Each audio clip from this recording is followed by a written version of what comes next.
Assalamualaikum warahmatullahi wabarakatuh. Anak-anak yang soleh dan soleha, apa kabar semuanya? Jumpa lagi dengan saya Bapak Andi Darmadi, guru Bahasa Indonesia SMA Islam Adi Medan. Nah anak-anak, kita kali ini akan belajar Bahasa Indonesia yang tentu saja sangat mudah. Kenapa? Karena Bahasa Indonesia itu adalah bahasa negeri. Assalamualaikum warahmatullahi wabarakatuh. Anak-anak yang soleh dan soleha, berjumpa lagi dengan saya Bapak Andi Darmadi, guru SMA Islam Adi Medan, guru Bahasa Indonesia ya, mengajar atau mengampu mata pelajaran Bahasa Indonesia. Baik anak-anak, apa kabar semuanya?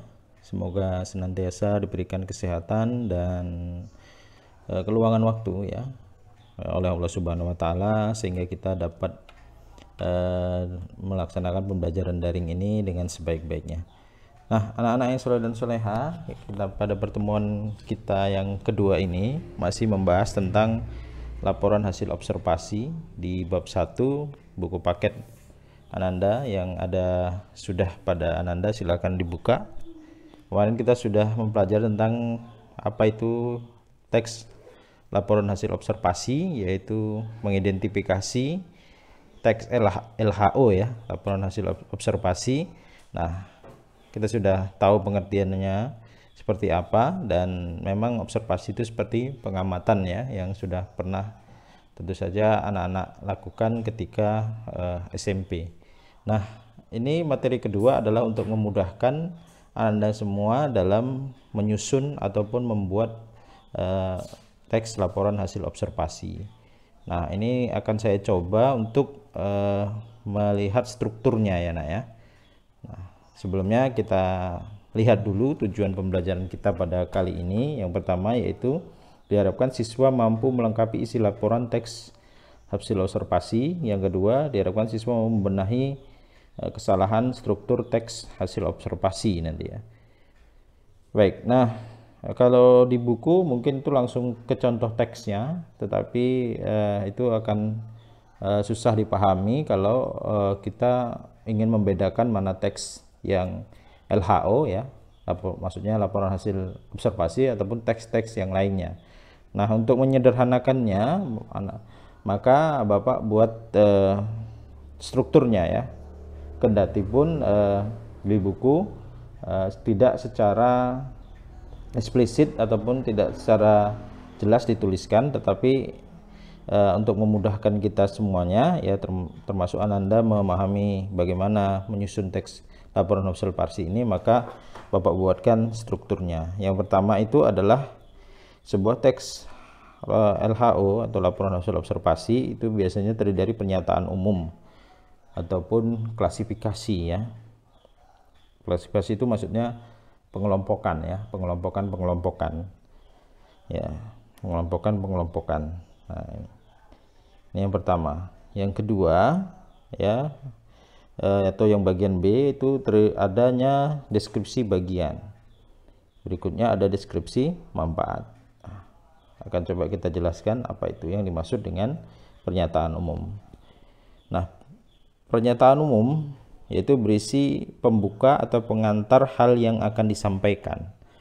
Bagian ini berisi hal umum tentang objek yang akan dikaji, menjelaskan secara garis besar pemahaman tentang hal tersebut. Nah, ini kita jelaskan satu persatu dulu ya nak ya. Yang B yaitu deskripsi bagian berisi penjelasan detail mengenai objek, ya, maksudnya objek yang menjadi bahasan dalam teks. Berikutnya ada deskripsi manfaat, ini berisi atau menunjukkan bahwa setiap objek yang diamati memiliki manfaat atau fungsi dalam kehidupan. Nah, ini ya, dalam kenyataannya ya, kita sedang menjumpai ya teks laporan hasil observasi yang dibuat itu tidak terstruktur ya, atau tidak lengkap strukturnya, sehingga akan terjadi kontaminasi. Apakah teks tersebut observasi atau jenis teks yang lain gitu. Bahkan banyak terdapat kesalahan berbahasa. Itu nanti adalah pembahasan tersendiri, yaitu tentang kaidah kebahasaan dari teks observasi. Nah, di buku ada melengkapi isi teks hasil observasi ya. Nah, melengkapi yaitu di halaman 22 itu ya, silakan dibuka. Jadi ketika membaca sebuah teks laporan hasil observasi, kamu mungkin saja menemukan bagian informasi yang tidak lengkap.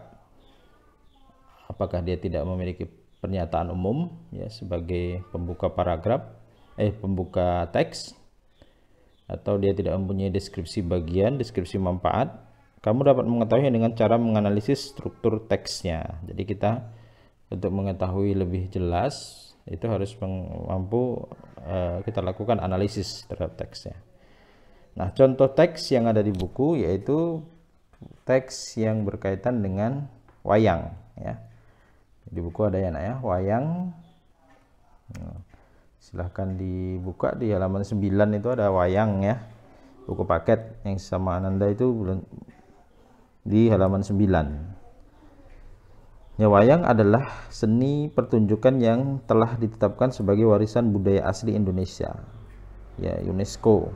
Ya, dari UNESCO, lembaga yang membawahi kebudayaan dari PBB pada 7 November 2003 menetapkan wayang sebagai pertunjukan bayangan boneka tersohor dari Indonesia sebagai warisan mahakarya dunia yang tidak ternilai dalam seni bertutur atau masterpiece of oral and intangible heritage of humanity ya.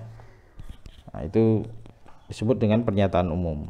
Nah, deskripsi bagiannya bagaimana? Nah, itu terlihat di kalimat kedua, ketiga, dan berikutnya itu ada deskripsi manfaat ya.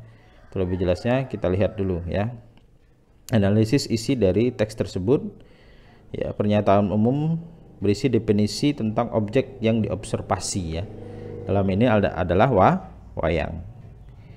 Ya, bisa dilihat di bukunya juga nak. Kemudian klasifikasi berdasarkan kriteria tertentu. Perhatikan urutan klasifikasinya.